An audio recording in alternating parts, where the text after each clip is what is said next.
The Salamanca twins, Marco and Leonel, still haunt my thoughts as two of Breaking Bad's most chilling and unforgettable figures. Their very presence, a silent, looming threat, coupled with their almost supernatural efficiency and disturbingly vacant expressions, elevates them beyond typical villains. What truly sticks with me is the chilling understanding that their violence, even when seemingly unrestrained, isn't random. Each brutal act feels meticulously calculated, a principle that plays out with horrifying clarity in the scene within the Coyote smuggling truck. Initially, that mass killing looks like pure gratuitous cruelty, a cold-blooded slaughter of defenseless people. But having delved into their particular brand of terror, I see it as less a ritualistic display and more as a grimly pragmatic response to a single critical moment of awareness. One of the desperate souls crammed into that truck spots their signature boots, those undeniably flashy snakeskin cowboys with the silver skull tips. And in that instant, a chilling recognition dawns. He knows without a shadow of a doubt that these are cartel. That flicker of understanding is the spark that ignites the carnage. Right then and there, in that suffocating space, the twins make a swift, irreversible decision. Anyone who has glimpsed their true identity cannot be allowed to live. It makes you wonder though, doesn't it? If staying unrecognized was so crucial, crossing the border to hunt Walter White, why not change the shoes? Those boots practically screamed cartel. It seems almost counterintuitive, a glaring contradiction to their need for stealth. You'd think if operating unseen was paramount, blending in would be the obvious strategy. Dressing like they just stepped off the narco corrido stage seems like a significant oversight, almost an arrogant disregard for the very secrecy they sought. Despite the baffling choice of footwear, consider their situation. Infiltrating the US isn't just entering a new country, it's a plunge into enemy territory. Gus Fring, the man they hold responsible for Tuco's demise, controls things here. Every move they make from that point forward needs to be surgical, silent, and utterly untraceable. Their mission isn't to announce their arrival with bloodshed, it's a focused hunt for Walter White.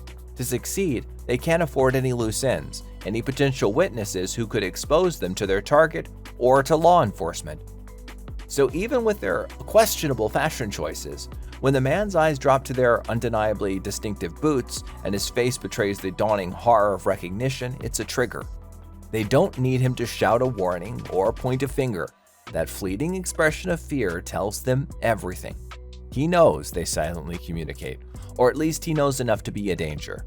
And in their brutal calculus, that is all it takes.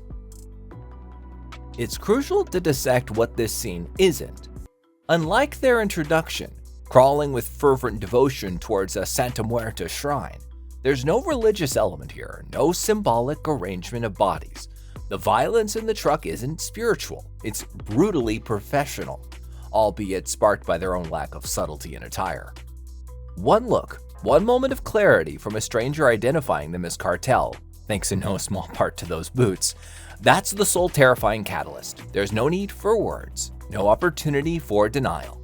His eyes, drawn to their ostentatious footwear, have spoken volumes, presenting a problem that, in the twins' world, has only one solution: complete erasure.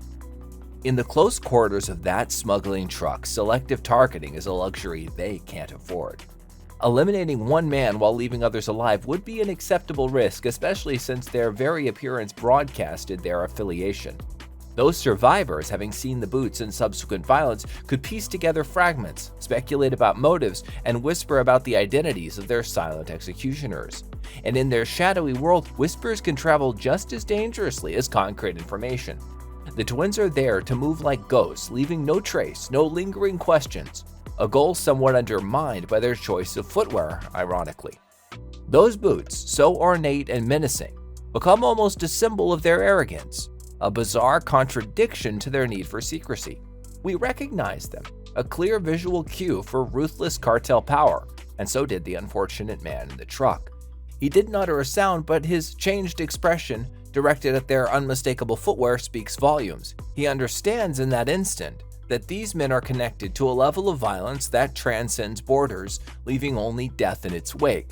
This isn't about making a spectacle or intimidating rivals. There's no audience for this grim performance beyond the soon-to-be victims. It's simply an adherence to the cold, hard reality they operate within.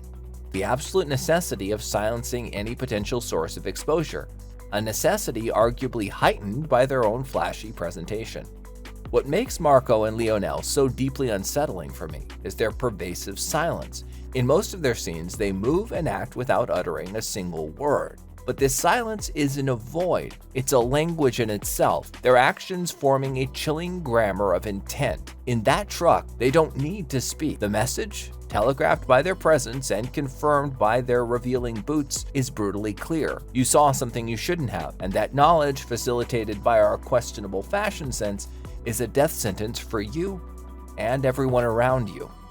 Their silence also serves to dehumanize them, to cast them as something less than human. They don't operate within the same moral or emotional framework that most of us understand. They are like dark omens, appearing without warning to deliver a brutal consequence and then vanishing just as quickly. And practically speaking, silence leaves no trace, no verbal missteps, no incriminating words to be used against them. A stark contrast to the very visible statement made by their choice of footwear. Breaking Bad, at its core, is a case study of cause and effect, a narrative where every choice sends ripples outward. The twins, in this sense, feel like the physical embodiment of that principle. They are consequences made flesh, not characters driven by complex inner turmoil, but rather the stark result of Walt's increasingly dark choices. Gus's carefully constructed empire, Zuko's volatile nature, and the unforgiving code of honor that governs the cartel.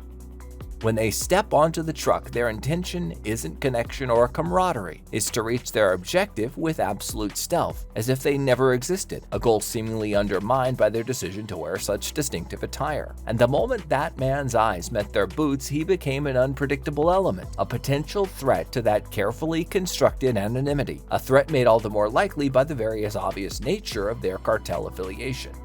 He became a variable they could not allow to exist. In their brutal calculus, the decision they make isn't personal or emotional. It's purely a matter of cold, hard logic. It's about eliminating the risk with ruthless efficiency, a risk they arguably amplified themselves with their choice of footwear. I see it as a twisted form of crime scene management.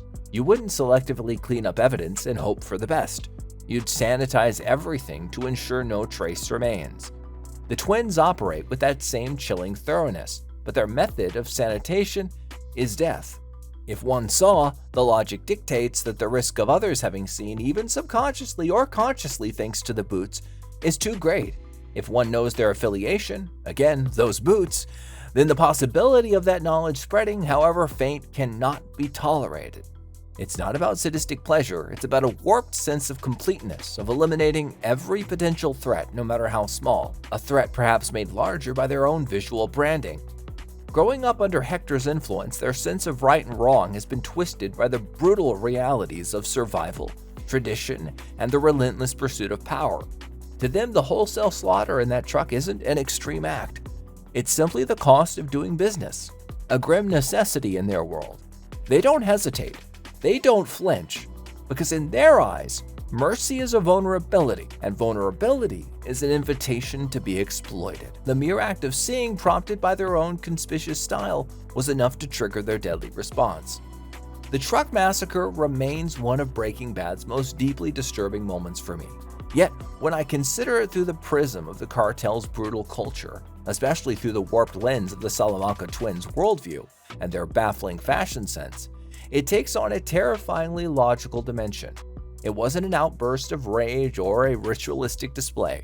It was a cold-blooded insurance policy, a preemptive strike to protect their mission's secrecy, a secrecy somewhat ironically jeopardized by their own choice of attire. A brutal, but in their minds, effective strategy. They didn't want to kill those people, but they were compelled to by the unforgiving rules they lived and killed by. A chain of events undeniably started by the visual declaration of their allegiance. One pair of eyes lingering for just a moment too long, recognizing a dangerous truth advertised quite boldly by their footwear. And in the twin Stark world, that was more than enough. In a universe where power is the ultimate currency and silence is the only true safety, the Salamanca twins did what they always did. They eliminated the risk, completely and without remorse, every single time. though perhaps next time a less conspicuous pair of shoes might be in order for a stealth mission. And yes, I know there won't be a next time.